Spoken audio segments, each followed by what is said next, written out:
자, 민영화 관련해서 계속돼서 이제 문제되고 있는 게 안전관리 또는 그 제대로 된 인력을 감축하는 부분인 건데, 코레일이 추가 감축을 또 검토하고 있다고 합니다. 근데 이게 안전 인력에서만 784명을 감축하겠다고 하는데요. 한번 볼까요? 네, 정부가 코레일의 필수 안전 인력을 감축하기로 했습니다.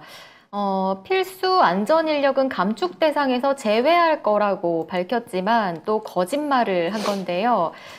공공기관 혁신 TF는 코레일 인력 1241명의 감축을 검토했는데 여기에는 안전 인력과 필수 인력도 포함되어 있습니다.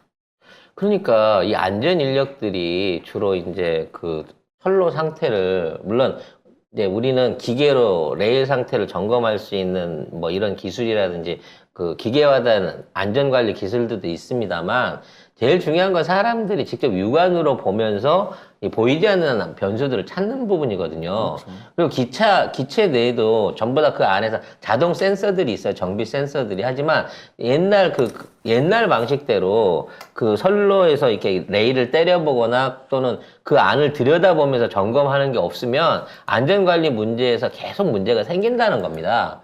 근데 원래 이런 안전관리들을 사람들이 이렇게 조를 짜갖고 하게 돼 있거든요. 그렇죠. 그래서 검사하는 동안에 주변 경계를 하는 사람이 있고 교대로 이런 작업들을 하면서 안전한 그 수칙을 지키면서 하게끔 돼 있었는데, 이제 그게 안 되다 보니까 혼자 보내는 경우들을 점점 만드는 거예요. 그래서 이번 오봉역 사고. 사고가 있지 않습니까? 이게 이제 언론을 안 타갖고 이게 얼마나 끔찍한 사고인지를 사람들이 몰라요. 이분이 그냥 기차에 이렇게 치여갖고 그 자리에서 돌아가신 게 아니라 시신 상태에서 그 위로 수십 대의 기차들이 지나가갖고요. 시신이 너무 훼손이 돼가지고 제대로 된 이걸 뭐라 그랬죠? 장례를 치르기에 어떻게 설명을 해야 돼? 아무튼 사람이 너무 난자가 돼버린 상태에서 그러고 나서 발견이 된 거예요. 다음 교대 임무자가 와가지고 그 교대 임무자가 와서 이 사람 어디 갔지? 해서 나중에 이 사람 찾아가지고 사고 난 줄 알았다는 거야. 12대가 지나갔어요. 이분이 부산의 29 청년 A씨인데, 왜 이런 건 다 20대 청년들이 나가냐고. 이 경쟁률이 59대 1을 뚫고 코레일에 입사한 겁니다. 그래서 국가직무능력 표준시험 쳤고, 인적성 시험 쳤고, 면접 쳤고, 그렇게 해서 이렇게 됐는데, 결국에는 국가가 구해주지를 못한 거예요. 올해 코레일에 4명, 올해만 4명 사망했습니다.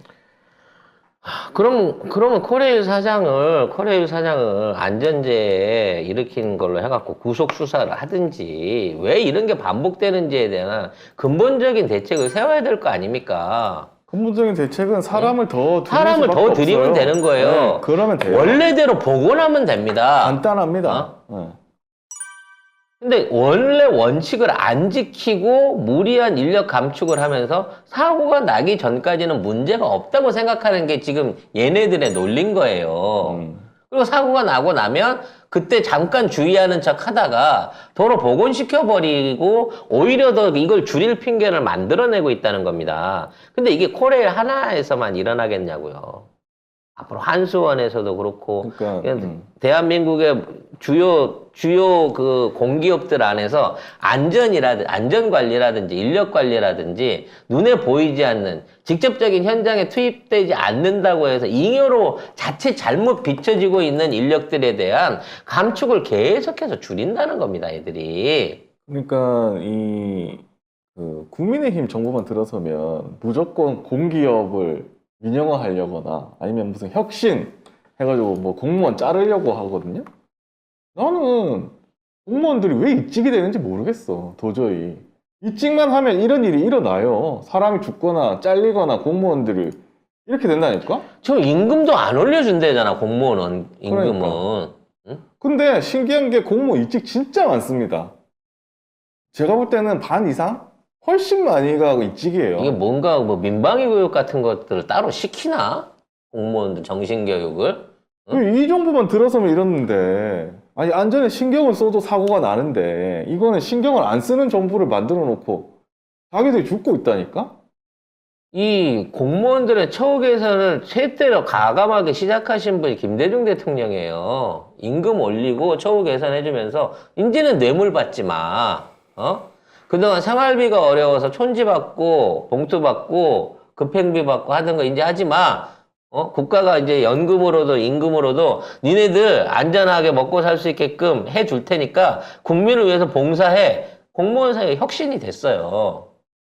그리고 공무원이 국민들이 원하는 최고, 이 취업 지원생들이 원하는 최고로 유망하고 가고 싶은 직장이 됐었던 시절이 있습니다. 근데 지금의 공무원들은 뭐죠? 그러면 그럴까요, 과연? 일단 대우도 대우지만 비전도 없고요. 스스로 아마 자신들의 어떤 불합리한 명령이라든지 일이 잘못됐을 때 이렇게 말단에서부터 뒤집어 씌우는 지금 정부의 행태를 보면서 내가 이거 공무원을 해야 되나 하는 자괴감을 느끼지는 않을까요? 근데 그게 반복이 되는데, 국민의힘이 당선이 된다니까? 계속? 소방관, 뭐 경찰, 전부 다 이 정권에, 그 정권에 의해 가지고 핍박받고 공무원들 다 난리 나는데, 공기업 다 민영화 시켜가지고 다 자르고, 이거 다 그 정부에서 일어나는 거예요.